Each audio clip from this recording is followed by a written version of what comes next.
Přátelé, ahoj, vítám vás u nového videa. Dneska se podíváme na to, jak nám dopadly predikce Champions League. Máme asi hodinu po tom, co se dohrály skupiny Ligy mistrů. V tom starém znění už takhle nikdy ty skupiny se hrát nebudou, 8 skupin po 4.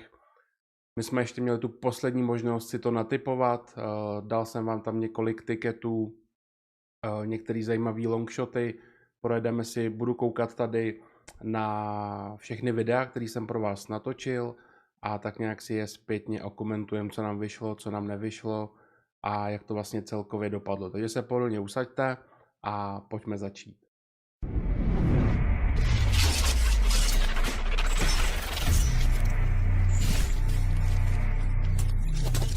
Pojďme začít skupinou A, skupina Bayern, Manchester United, Galatasaray a Kodaň, jak jsem to tenkrát 1. září viděl. Champions League skupina A. Kurzy Bayern 1,50, Manchester United 3,25, Galatasaray 15, Kodaň 45. Řekl bych, že kurzy jsou vypsaný naprosto správně a že i v tomhletom pořadí ta skupina skončí. Takže bych si vsadil přesně tady to pořadí. Pokud chcete jistější variantu, šel bych do vítězství Bayernu určitě. Oni dlouhodobě dominují skupinám a jsou určitě dál než Manchester za 1,50. Případně třetí místo Galatasaray 1,70 kurz. Galatasaray strašně dobře posílila spoustu zajímavých jmen a mě vsazený, že vyhrajou tureckou ligu, jsou velice zajímavý a Kodaň mám nasledovanou skrze Spartu, která nebude stačit tady těm kvalitám a skončí na 4. místě. Myslím si, že Turci doma i dost potrápí Manchester a můžou možná i konkurovat a bojovat trošku o druhé místo, ale nakonec skončí 3. Takže to byla skupina A. Já bych si ještě mohl tady otevřít někde ty tabulky, jak dopadly. No, co říct ke skupině A? Pojďme si tady ukázat teda finálně, jak skupina A dopadla. Vítězství Bayernu, kolik jsme tam říkali, 1,55 nebo kolik kurz, tak to vyšlo naprosto s přehledem. Bayern neměl konkurenci. Dál už to bylo horší. Přesný pořadí velice těžký, nevyšlo, Manchester totálně selhal. A 3. místo Galatasaray nám vlastně vyšlo. Akorát, že měl být prohozený Manchester s Kodaní. No, takže vlastně já jsem tam doporučoval 3 sázky. 2 z toho vyšly. Galatasaray 3. místo, kolik to bylo, 1,7 kurz tuším. Bayern 1,55 vítězství. No a to přesný pořadí, to šlo teda sázet snad jenom na Betánu, myslím. Tak tam teda ta sázka nevyšla a to bylo spíš takový už jako pro fajnšmekery, to si pojďme říct. A celkově teda velký zklamání. No a Kodaň jsem viděl poslední, když jsem ji viděl se Spartou, která jí malem 2krát vlastně vyřadila tady na Letný, byli od toho kousek. A najednou Kodaň bude hrát 8. finále Ligy mistrů a uvidíme, jestli to ještě není třeba konec a půjdou dál. Takže skupina A bych řekl, že nám udělala dobrý profit, ačkoliv furt skončila velice překvapivě. Manchester dostal 15 gólů, žádný tým z Premier League nikdy v lize mistrů nedostal 15 gólů. Strašná ostuda, z toho za 10 asi může Onana. A zároveň Manchester je jediný tým, který z Anglie 2krát už skončil ve skupinách na posledním místě. Nikomu v Anglii se to ještě nestalo, aby skončil 2krát poslední. Takže velká ostuda a Manchester naprosto zaslouženě nebude hrát na jaře vůbec žádný poháry. Pojďme na skupinu B. Champions League skupina B. Kurzy. Arsenal favorit v kurzu 1,55. Sevilla 5,50. PSV Eindhoven 7. Lán 9. Tady už bych se dovolil s bookmakerama nesouhlasit a viděl bych ty kurzy trošku jinak. Nicméně naprosto souhlasím s favorizací Arsenalu. V kurzu 1,55 to je dáreček a musí tu skupinu ovládnout. V dalších dílech vám i ukážu akovku, s čím to skloubit a mít fakt krásný kurz a takový long shot na 3 měsíce. Sevilla je to tým Evropské ligy, vždycky je v té Evropské lize jako doma a proto si myslím, že klasicky půjde z 3. místa, propadne se do Evropské ligy. PSV na 2. místo, kurz 2,50, velká value. PSV mám vsazený i v domácí soutěži, že vyhrál holandskou ligu před Ajax, před Féno, který byli kurzově lepší favoriti, dobře posílili, hrajou dobře. No a pokud máme startě slovíčko Olán, tak zatím se dost trápí, oproti loňské sezóně hodně oslabili, odešel Openda a další a to 4. místo bude. Takže v tady té skupině jsme si dali 2 sázky s kurzem. To bylo vítězství Arsenalu 1,55 a Postup PSV, kolik tam bylo, 2,60, já už vždycky hned nezapamatuju, těch čísel je strašně moc. A řekl bych, že jo, že ta skupina dopadla naprosto parádně, Arsenal nám skupinu vyhrál, takže jak do té akovky, tak solo, vítězství Arsenalu na pohodu. PSV 2,60 kurz za druhý místo, to se muselo hrát, fakt jak jsem tam říkal, mají strašnou formu. Máme i v domácí lize před Ajaxem, který víme, kde úplně je. A před Feyenoordem, tam je taky obrovský náskok. PSV prostě šlapou a věřil jsem jim na to druhé místo. Pak je teda prohozený, ale to jsme tam nedávali žádnou sázku, jak vidíte, tam nezazněl žádný tip, žádný kurz, jenom jako, jak bych to zhruba viděl, že Sevilla půjde klasicky z 3. do Evropy. Musíme říct, že Lán se pochlapili, udělali 8 bodů, což si myslím, že je určitě fajn výsledek a půjdou do Evropské ligy a vlastně to může být, já ještě nevím, jak hrála Sparta, to bude dneska, ale jeden ze soupeřů můžou být, nebo budou tady ty 3. místa, právě Galatasaray, Lens a další týmy, na který tady ještě postupně narazíme. Takže i ty 3. místa jsou tady pro nás zajímavý. No a myslím, že i skupina B teda dopadla naprosto famózně. Potrefovali jsme, co šlo, a pojďme na skupinu C. Champions League skupina C. Kurzy. Favorit Real Madrid 1,55, Neapol 3,50, Braga a Union oba shodně kurz 15. Myslím si, že tady o postupujících úplně jasno, postoupí Real, postoupí Neapol. Kdybych si měl vybrat, tak jasná hodnota je určitě v Neapoli. Kurz 3,50, myslím si, že proč ne, můžou skončit úplně v klidu před Realem, který má spoustu absencí, nemá široký kádr a ten Real není tak silný, když to Neapol je hladová. Viděli jsme loni tu jejich jízdu, která ale mohla skončit až ve finále, ne-li vítězstvím. A Neapol neoslabila, vypadá dobře, 3,50 stojí určitě za zmínku. A kdybych měl ještě vybrat jeden tip, tak máme tip na 3. místo. Tím, že tu dvojku máme naprosto jasnou, tak se rozhodujeme z dvojice Union Braga a na oba máme kurz 2,60. To jsem nepochopil. Si vybrat dle vašich preferencí, já Bragu nemám tolik nasledovanou, ale Union jo. A Union se mi strašně líbí. Ta pohádka z 2. ligy do 1. ligy, teďka až do Champions League, jsou naprosto famózní, strašně silný doma, kde by mohli dělat body. Já budu věřit Unionu, 3. místo 2,60 kurz. Champions League skupina C. Kurzy. Tady vlastně i, jak píše Lukáš, to je v podstatě sure bet, dát oba dva za 2,60 a doufat, že někdo neskončí druhý. Já jsem tady ještě nepochytil jsem to, že Union nebude hrát domácí zápasy doma, ale bude hrát jinde. Což nakonec Union, nebo víme, že Union měl šílenou šňůru proher. A to 3. místo, my jsme si vlastně skvěle pohlídali, nevím, jestli to bylo 1. nebo 2. kolo, bylo to tuším ještě v září, tak jsme dávali sázku 4,20, že Braga vyhraje v Unionu, protože to rozpoložení bylo nakonec úplně jiný a dokázali jsme pracovat s tím, že tohle byl nějaký odhad přelom srpen, září, bylo to, myslím, točený na konci srpna nebo 1. září, tak nějak. Ale potom se ty týmy nějak vyvíjely, byla vidět forma a proto jsme nezůstali jenom zaslepení, ale zahráli jsme si, že Braga porazí Union za 4,20, což tady, jak vidíte, hele, tak bylo to 3.10., je to tady vidět. Braga tam vyhrála 2-3 a tím jsme si krásně pojistili to, kdyby Union neskončil 3., tak máme tady ten super kurz a takhle jsme z toho krásně vybruslili. Co je teda překvapení, že Real získal plný počet bodů, 18 bodů, přitom kolik fakt těch absencí mají, velký respekt a Real tohle zvládl naprosto famózně. Neapol přes ten podzim pocítila nějaký svý problémy, ale je asi ráda, že postup zvládla a ten postup, jak jsme říkali, Real a Neapol je naprosto jasný. Tady není o čem. Pojďme na skupinu D.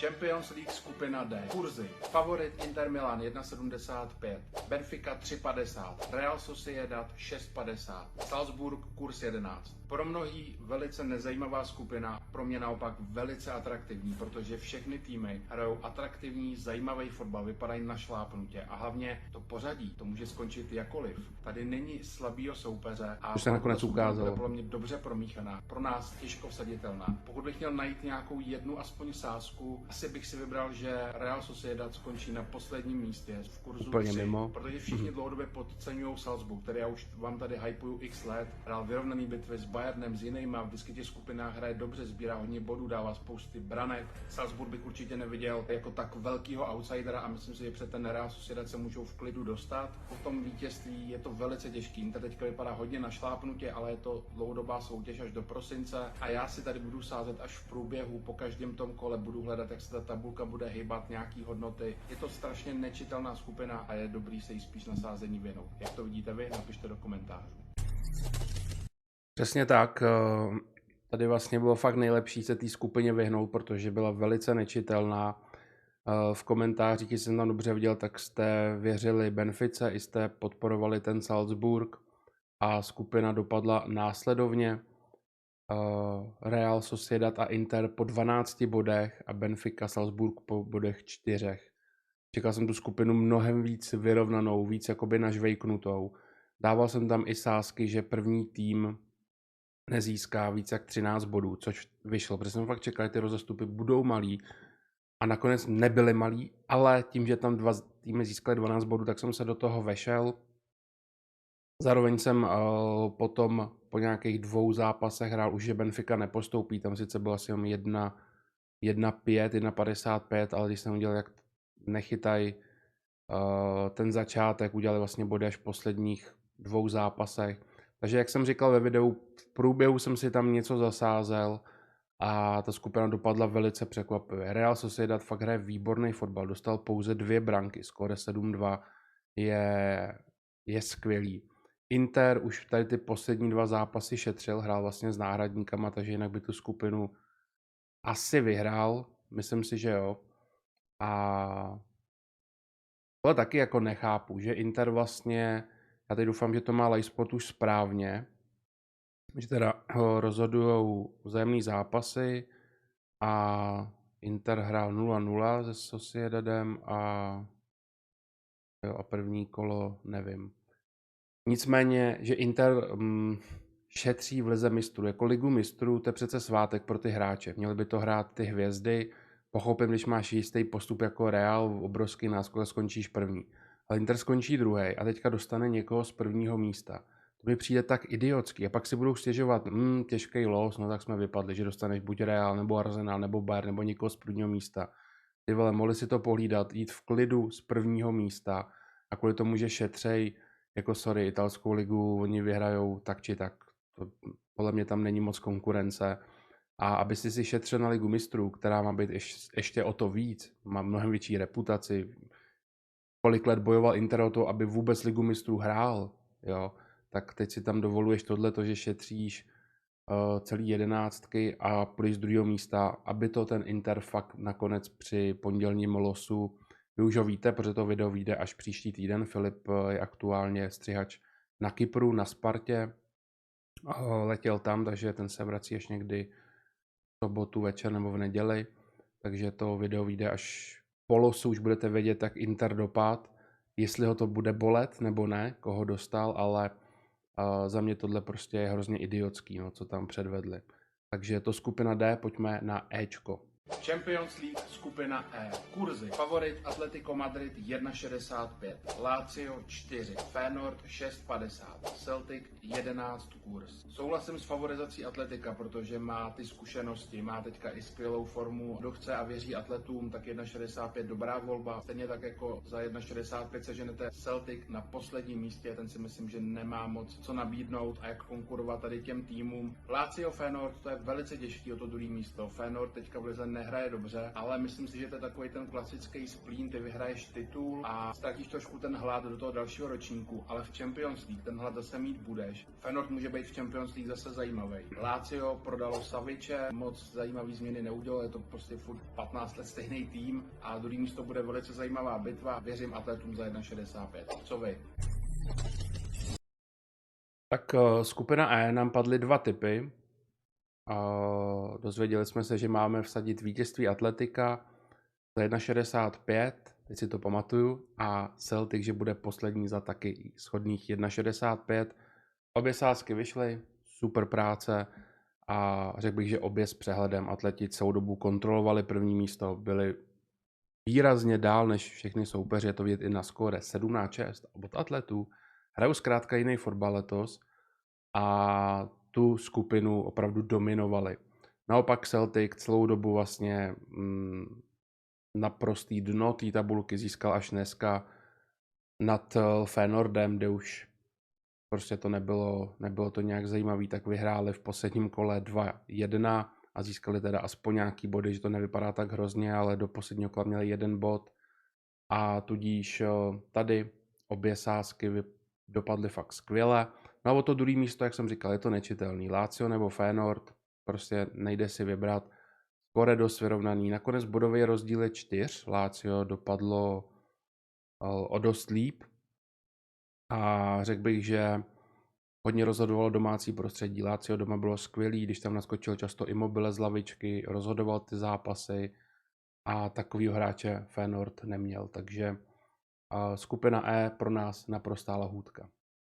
Pojďme si pustit skupinu F, skupinu smrti, kterou jsem vůbec nechtěl točit, protože jsem vůbec nevěděl, jak může dopadnout. Pojďme se podívat teda, co tam zaznělo.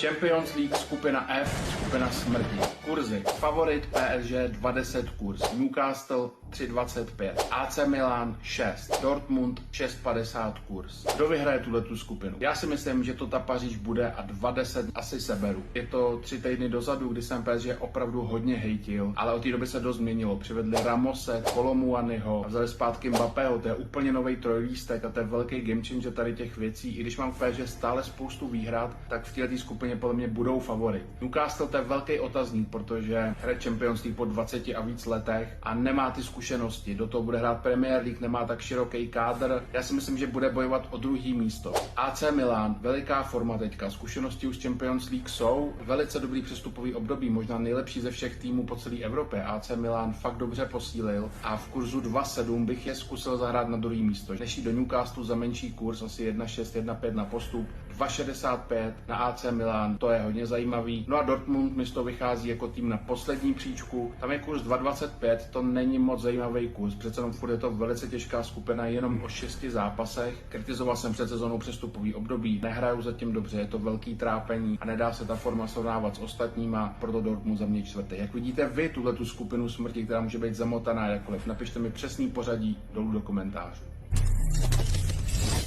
No, ty komentáře tady byly hodně zajímavý. Mě překvapilo, že tam většina z vás viděla jako favorita AC Milan.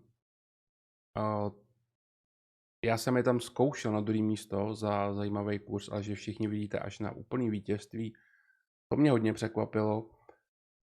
Docela jsme se shodovali v tom Dortmundu a ten do toho podle mě hodil celý vlastně ty vidle, protože vlastně pořád až dneska v poslední den stále bylo ve hře, že PSG skupinu vyhraje. Ono stačilo na tom Dortmundu vyhrát.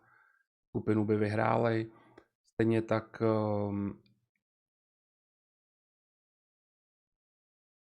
ještě vlastně Newcastle mohl postoupit. Celkově to bylo fakt dneska zajímavý a zamotaný, ale jak říkám, hodili do toho vidle kluci z Dortmundu a viděli jste, že na ně byl největší kurz. Opravdu cením.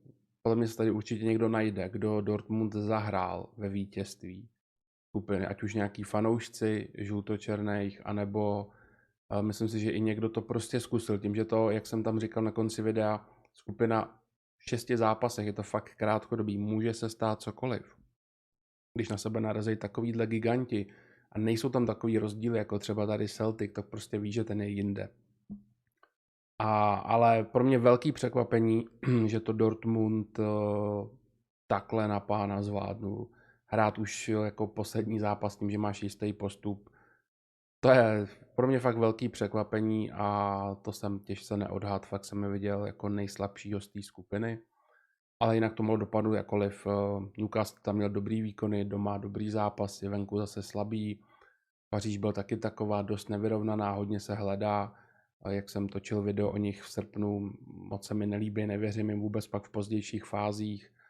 No, celkově to dopadlo velice zajímavě. Pro Newcastle asi dobře, že vzhledem k Premier League vyzkoušeli si to, ale nebudou hrát žádnou Evropskou ligu, protože tam, kdyby museli zase hrát, rotovat, oni by se mohli dostat daleko, vyhrát to, tak by je to v Premier League mohlo stát dost bodů. Takhle budou mít čistou hlavu, už jenom na tu domácí scénu, ošahali si to a příští rok třeba přijdou silnější, jestli postoupej. No, takže skupina smrti dopadla velice zajímavě a Paříž z druhého místa, tam se nám taky rýsuje asi nejspíš nějaký velký zápas s nějakým gigantem. Takže skupina F, ta se nepovedla, ale upřímně jsem vlastně všechno, co jsem na ní sázel, tak možná ukážeme si pak tikety. Ani vlastně nevím, podle mě jsem ani vítězství Paříže potom nikam do nějakých tiketů nedával. Zkrátka jsem se tomu radši vyhnul. A jak říkám, to video vůbec jsem na tuhle skupinu nechtěl točit. Koukneme na tikety na závěr videa a pojďme na skupinu G. Champions League skupina G. Kurzy. Manchester City favorit 1,08. Lipsko 7. Young Boys Bern 75. Červená zvezda 75. Jak to ty City dělají, že mají pokaždý tak jednoduchou skupinu? To je každý ročník a 1,08 to je úplný úlet. Kdo to dá na tiket, tak je za mě čirý blázen. Když se budeme bavit o třetím místě, tak já se asi nedokážu vybrat. Young Boys Bern jsou doma nepříjemný kvůli té umělce. Zvezda zase kvůli fanouškům a tomu prostředí celkově. A kurz je tam pouze 2,10 na třetí místo. I když to vidím pade na pade, tak ta hodnota je strašně malá a já si nedokážu vybrat. Kdybych vám měl doporučit tip, tak je to vítězství Lipska ve skupině v kurzu 7. Ptáte se proč? Protože Manchester City už nebude tak hladový. Vyhrál Champions League loni. Chybí mu KDB. Odešel Gundo, Mahrez. Celkově ta kreativita tam zatím není a ten kádr je hodně úzký. Další, co hraje ve prospěch toho, tak je los. Když jede Manchester City na Lipsko, tak za 4 dny hraje na Arsenálu. Možná půjde o titul nebo zápas o první místo, který bude pro Manchester mnohem důležitější než zápas Champions League, kde vidí, že tak či tak postoupí. To samý odveta, když budou doma vítat Lipsko, 3 dny předtím hrajou s Liverpoolem, s týmem, který bude asi na čele, ta rotace tam prostě bude. Lipsko, možná budete namítat to, jak to dopadlo loni, ale Lipsko strašně posílilo, vypadá velice zajímavě a kurz 7, to já prostě musím sebrat takovouhle hodnotu. Jak to vidíte vy? Napište do komentářů. No, tak jak nám dopadla skupina G? Ovládlí City bez ztráty kytičky. Jsou prostě famózní i přesto, že vlastně to, co v tom videu zaznělo, tak podle mě se jako ukazuje, že nejsou tak hladoví, chybí kreativita. Teďka v lize mají, nebo měli teď vlastně 4 zápasy bez vítězství a dojížděli právě na to. Za mě tam hrozně chybí. Třeba Gundo, náhrada Kovačičem vůbec nefunguje. To samý Mahrez a další. Vidím, že City nejsou tak silní jako loni, nejde z nich takovej strach, ale přesto tu skupinu zvládli. Sice Lipsko je mělo na lopatě, ale nakonec to City otočili a zaslouženě jsou první.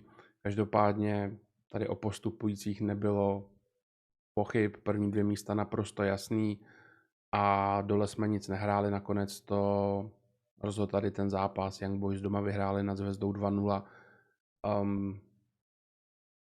Rozhodla asi ta umělka, je to větší faktor než domácí prostředí fanoušků na Bělehradě, takže Young Boys jde do Evropské ligy.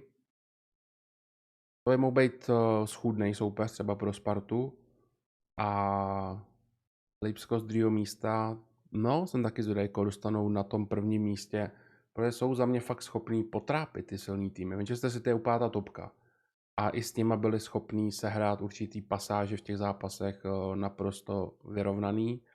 A když půjdou třeba tady na Dortmund, na Atlety, Sociedad, bude to zajímavý. Lipsko z 2. místa, koho dostane. To byla skupina G. Pojďme na poslední skupinu H, kde jsem vám i odkryl vlastně teda tikety, který si můžete vsadit společně se mnou, takovou investici na 3 měsíce. A teďka to dneska krásně cinklo na dárečky, na Vánoce, tak se pojďme podívat. Champions League skupina H. Kurzy. Favorit Barcelona 1,35. Porto 3,75.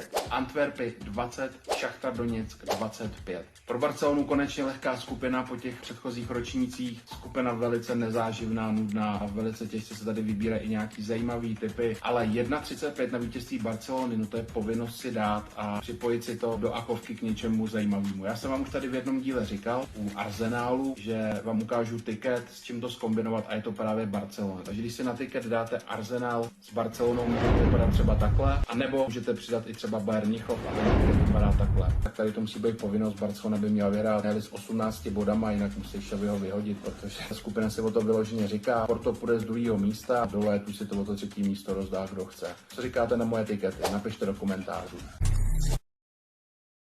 Tak tady to dopadlo dle očekávání. Barcelona skupinu vyhrála, proto šlo z druhého místa, takže přesně, jak jsem zmínil, tady vidíte teda už vyhodnocený tikety 1. září, teda to bylo vsazený a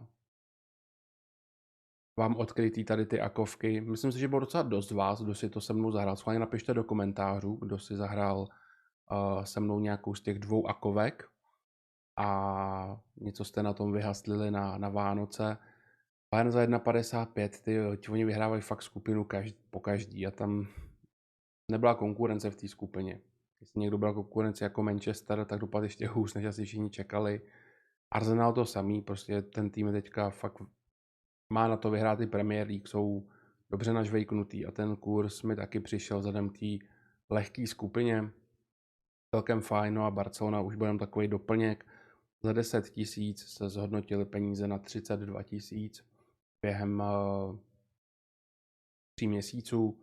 Druhý tiket, ten s tou větší důvěrou, byl vlastně bez Bayernu.